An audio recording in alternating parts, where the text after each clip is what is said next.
Hola amigos del canal, espero que se encuentren muy bien. Hoy les vengo a hablar de las redes tróficas. Y bueno, primero que todo quería empezar con los puntos más importantes. Primero que todo, los productores o autótrofos fabrican sus propias moléculas orgánicas. Los consumidores o heterótrofos obtienen las moléculas orgánicas al comer otros organismos. Una cadena alimentaria es una secuencia lineal de organismos a través de la cual los nutrientes y la energía pasan de un organismo a otro mediante el consumo. También en una cadena alimentaria cada organismo ocupa un nivel trófico diferente y definido por cuántas transferencias de energía lo separan de la entrada de la base de la cadena. Otro punto es que las redes tróficas consisten en varias cadenas alimentarias interconectadas y son una representación más realista de las relaciones de consumo en los ecosistemas. Y por último, la transferencia de energía entre niveles tróficos es ineficiente, con una eficiencia típica de alrededor del 10%. Esta ineficiencia limita la longitud de las cadenas alimentarias. Bueno, con una parte introductoria, los organismos de diferentes especies interactúan de muchas formas. Pueden competir o ser simbiontes, compañeros a largo plazo, con una asociación muy cercana y por supuesto pueden hacer lo que a menudo vemos en los programas de la naturaleza. Uno se come a otro, ñam, esto es, pueden formar uno de los eslabones de la cadena alimentaria. Por otra parte, en la ecología, una cadena alimentaria o cadena trófica es una serie de organismos que se comen entre ellos, de forma que la energía y los nutrientes fluyan de uno al otro. Por ejemplo, si comiste una hamburguesa en el almuerzo, eres parte de una cadena alimentaria. Eh, pero, ¿qué pasa si tu hamburguesa lleva lechuga? En este caso, también eres parte de una cadena alimentaria como esta.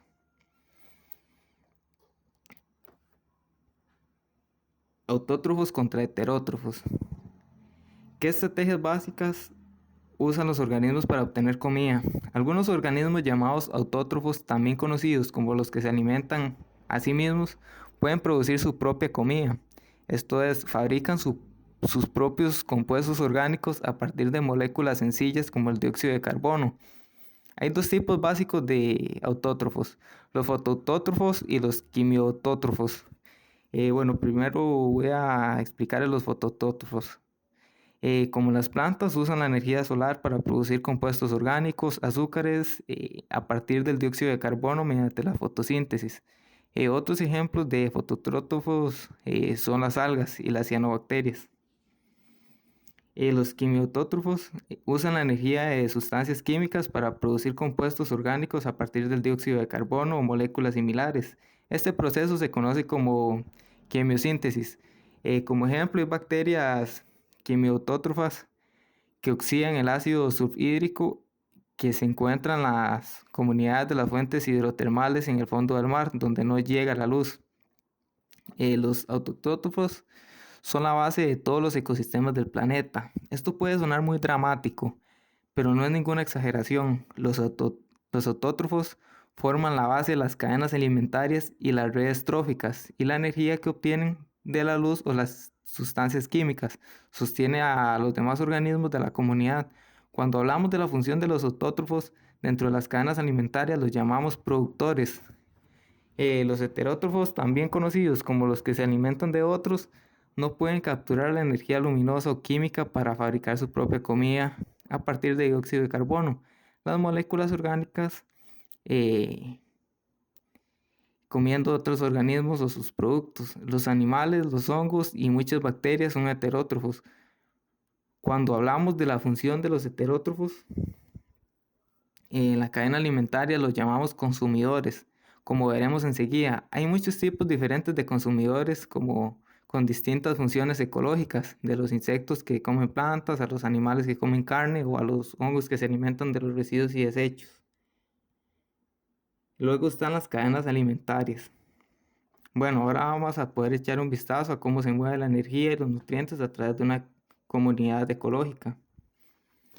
Empecemos con algunas relaciones de quién se come a quién en una cadena alimentaria. Bueno, en una cadena alimentaria, Bueno, esta es una secuencia lineal de organismos a través de la cual la energía y los nutrientes se transfieren cuando un organismo se come a otro. Veamos las partes de una cadena alimentaria típica, comenzando desde la base, los productores y moviéndose hacia arriba. Bueno, en la base de la cadena alimentaria se encuentran los productores primarios. Los productores primarios son autótrofos y por lo general son plantas, algas o cianobacterias. Los organismos que se comen a los productores primarios se llaman consumidores primarios. Los consumidores primarios usualmente son herbívoros, que comen plantas, aunque también pueden ser consumidores de algas o bacterias.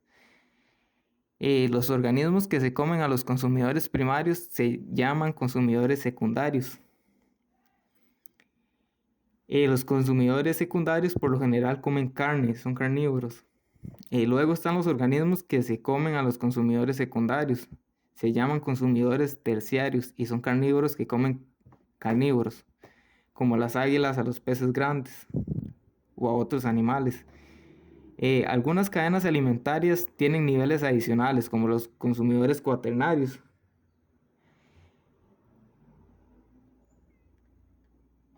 Carnívoros que comen consumidores terciarios.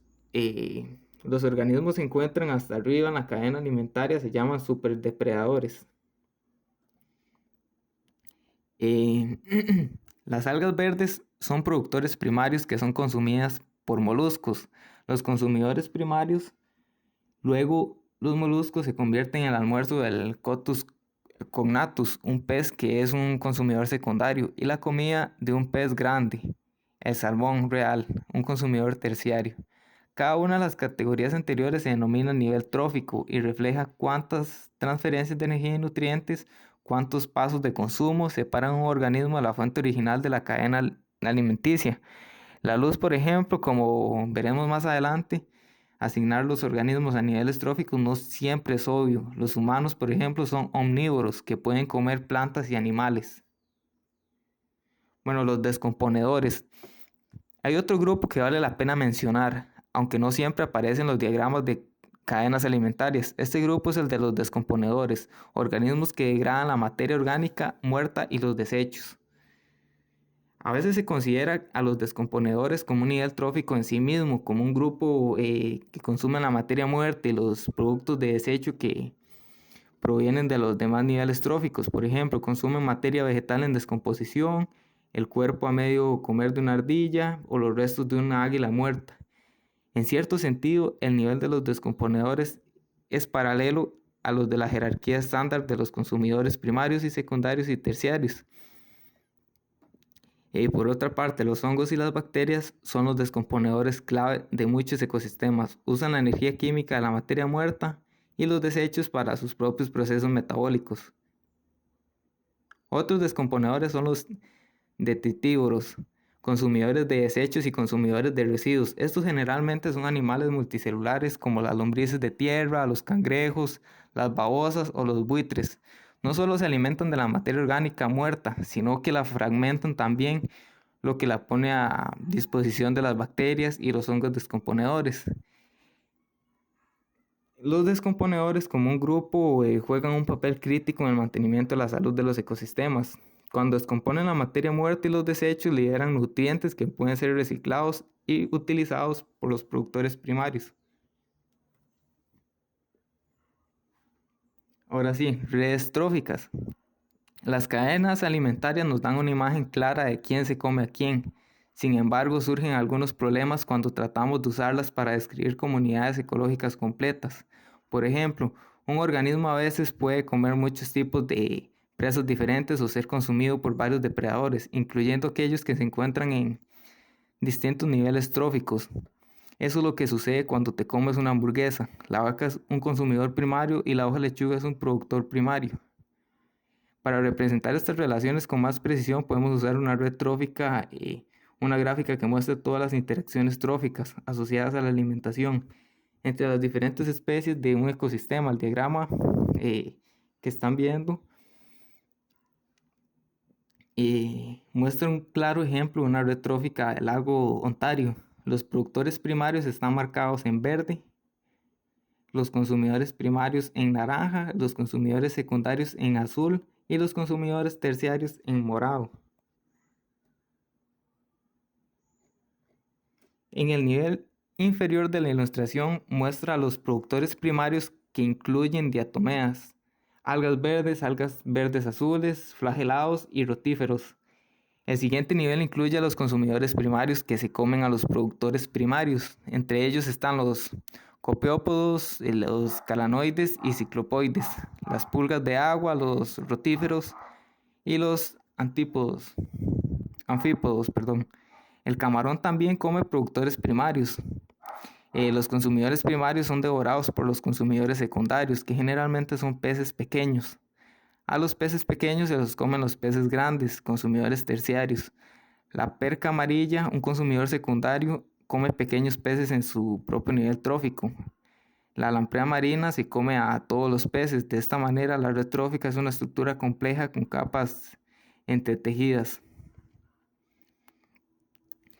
Es importante también saber que en las redes tróficas, en este ejemplo, las flechas apuntan desde un organismo que es devorado hacia el que se lo come, como muestra la red trófica de arriba. Algunas especies pueden comer organismos de más de un nivel trófico.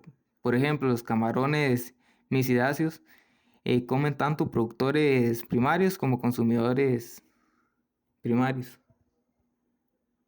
Las redes tróficas de pastoreo contra las redes tróficas de detritos. Bueno, las redes tróficas normalmente no muestran a los descomponedores. Puede que hayas notado que la red trófica del lago Ontario que vimos anteriormente no lo hace. No obstante, todos los ecosistemas necesitan formas de reciclar la materia muerta y los desechos. Esto significa que los descomponedores en realidad están ahí cuando no se les menciona mucho.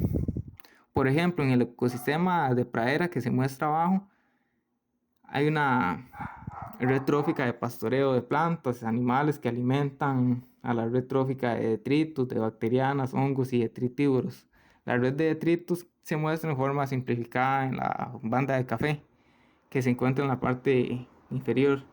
La realidad consiste en que varias especies relacionadas mediante interacciones de alimentación específicas eh, por las flechas, como sucede en la red de pastoreo en la parte superior. Las redes de detritos pueden proveer de energía a las redes de pastoreo como cuando un petirrojo come una lombriz de tierra. Y bueno, amigos, esto sería todo por este video. Espero que les haya servido y les sea de su agrado. Y pedirles también que se suscriban al canal si aún no están suscritos y que me regalen un like en el video si les gustó. Con eso me despido.